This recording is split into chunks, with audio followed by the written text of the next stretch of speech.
I'm at a point in my life like we all grew up in the streets and we try to be better, but they labeled us felons, sent us back to jail.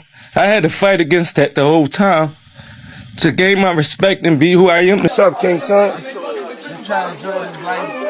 Man, you doing it, man. You deserve it, Daddy. You putting in that work. Proud of you. I love you. I appreciate it. Yeah.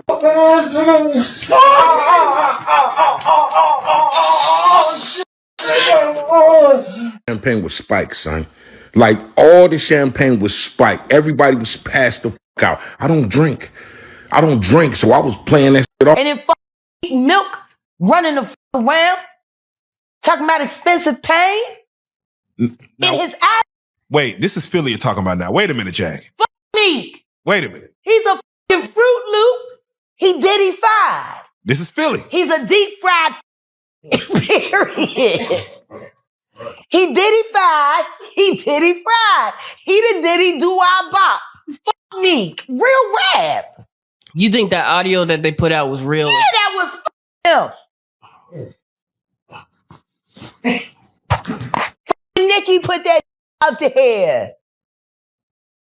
That Nicki recorded that at the freak off in the Calabasas. Man. She been waiting to drop that shit on Meek. Oh, man.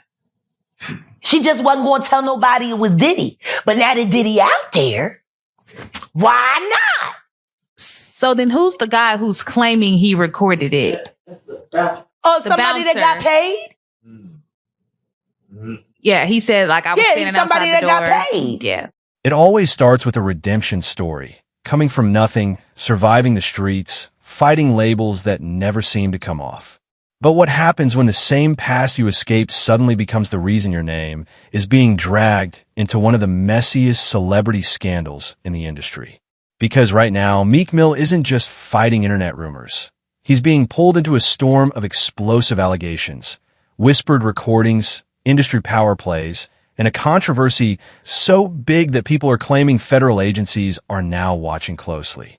The internet is convinced Meek knows more than he's saying about Diddy, defended him when no one else would, and maybe tied to secrets that go far beyond awkward rumors.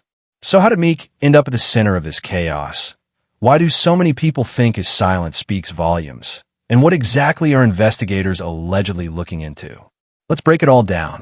For years, Meek Mill's story was one people wanted to believe in.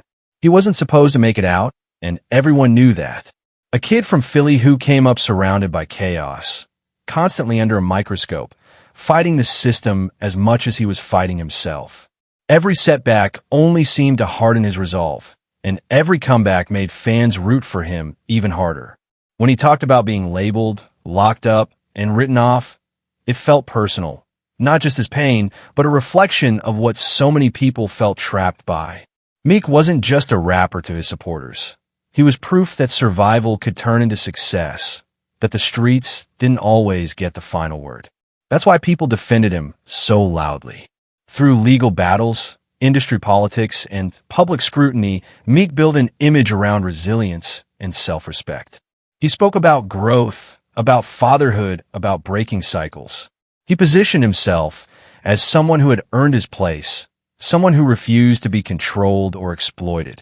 Every motivational post, every speech about freedom and injustice reinforced the idea that Meek had learned the hard way and come out stronger. To many, questioning his integrity felt almost disrespectful, like doubting the one who beat the odds. And that's exactly why the current controversy hits so differently. Because when someone whose entire brand is built on truth, loyalty, and standing 10 toes down suddenly gets pulled into rumors that challenge all of that, it creates whiplash. The same fans who once saw Meek as untouchable now find themselves conflicted, trying to reconcile the man they believed in with the headlines they're seeing. It's not just gossip. It feels like a test of everything his story stood for. And before anyone even gets into the allegations, the recordings, or the internet theories, the real tension starts right here. How does someone who fought so hard to control his narrative end up losing it to public opinion? The moment Meek Mill's name started trending alongside Diddy's, the conversation shifted overnight. What began as vague online whispers quickly snowballed into viral claims, stitched together from court documents, resurfaced clips, and anonymous commentary that spread faster than anyone could control. Suddenly, people weren't just asking whether Meek knew Diddy.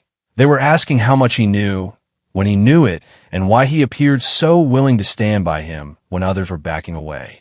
The allegations circulating online didn't arrive with proof neatly tied in a bow, but they didn't need to. The sheer shock value was enough to ignite curiosity. Was Meek simply being loyal to a long-time industry connection, or was there something deeper keeping him quiet? And if there was nothing to hide, why did these claims hit such a nerve so fast? What really fueled the fire was how specific the rumors sounded. Not vague accusations, but detailed claims tied to parties, private rooms, favors, and silence. Internet detectives began connecting dots that may or may not belong together. But once that narrative took shape, it was almost impossible to stop. The story wasn't being treated like a question. It was being treated like a mystery waiting to be solved. And when fans noticed that Meek's name kept popping up in discussions he never initiated, the curiosity only grew louder. At the center of this storm was a lawsuit that many believe cracked the door open. When Lil Rod filed legal action against Diddy, the case immediately drew attention, not just because of who involved, but because of what it described. The allegations painted a picture of a world most fans never see. Private parties, blur boundaries, and an imbalance of power that allegedly left young artists vulnerable. According to the claims, what was supposed to be about music turned into something else entirely, and the lawsuit suggested that this behavior wasn't isolated, it was normalized. What made the lawsuit matter wasn't just the accusations themselves, but the names that came up along the way. Meek Mill wasn't the focus of the case, but his name being mentioned at all was enough to shift public perception. People began asking why Meek was allegedly referenced in conversations meant to persuade others, and whether his success was being used as an example of what compliance could supposedly bring. No legal conclusion was drawn about Meek, but in the court of public opinion, association alone was enough to spark speculation.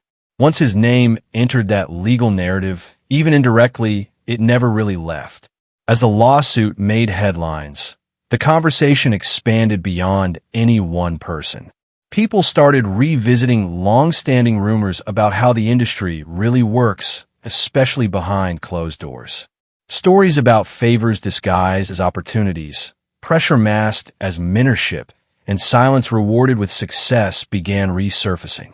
None of this was new, but seeing it discussed openly made it feel more real than ever.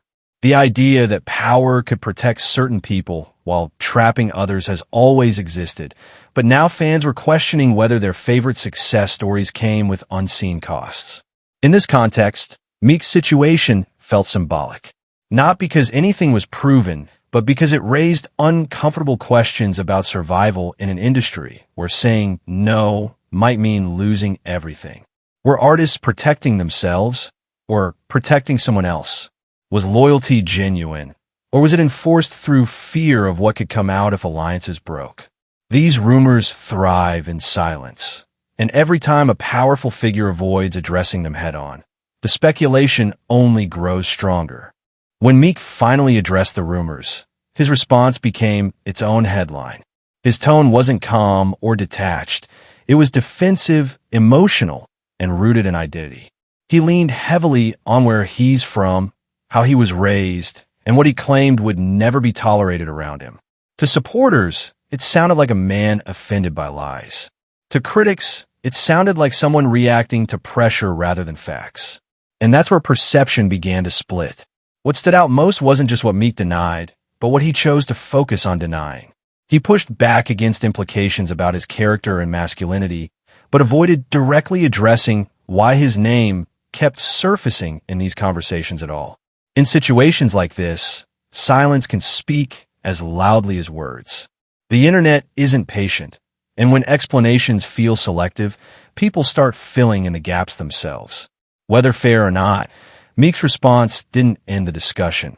It intensified it, setting the stage for everything that followed. Just when it seemed like the conversation couldn't get any louder, An alleged audio recording entered the chat, and that's when things truly spiraled. The clip wasn't clear, wasn't confirmed, and didn't come with any official verification, but it didn't need to. What mattered was how people reacted to it. Online, listeners claimed the voices sounded familiar, that the setting matched long-rumored party environments, and that the timing lined up a little too conveniently with everything else already circulating. Others pushed back, saying audio can be edited, manipulated, or completely misrepresented. But once a recording like that exists, even as a rumor, it becomes fuel. The uncertainty didn't slow the story down. It made it more addictive. People weren't asking if it was real anymore.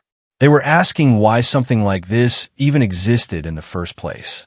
From there, the internet did what it always does best, dig. Old videos resurfaced, screenshots were reposted, and moments that once seemed harmless were suddenly being re-examined through a very different lens. A clip here, a caption there, a follow on social media that nobody noticed before suddenly became evidence in a theory that grew bigger by the hour. Context was stripped away, timelines were rearranged, and speculation filled in the blanks. None of it proved anything, but once doubt takes root, everything starts to look suspicious. What might have passed unnoticed a year ago now felt loaded, and the narrative took on a life of its own. Then came the wild card, 50 Cent. If there's one thing 50 knows how to do, it's keep a story alive. When Meek inserted himself into a beef that already involved Diddy's orbit, it instantly pulled him deeper into the spotlight. What could have faded in a background noise suddenly became a public back and forth, complete with jokes, captions, and carefully chosen posts that reignited the allegations without directly restating them. The conflict wasn't just entertainment. It reframed the narrative. Instead of distancing himself, Meek appeared to be standing firm, and that choice alone raised eyebrows. Every response kept the conversation trending, and every joke carried an implication that didn't need to be explained. What people noticed next wasn't another statement.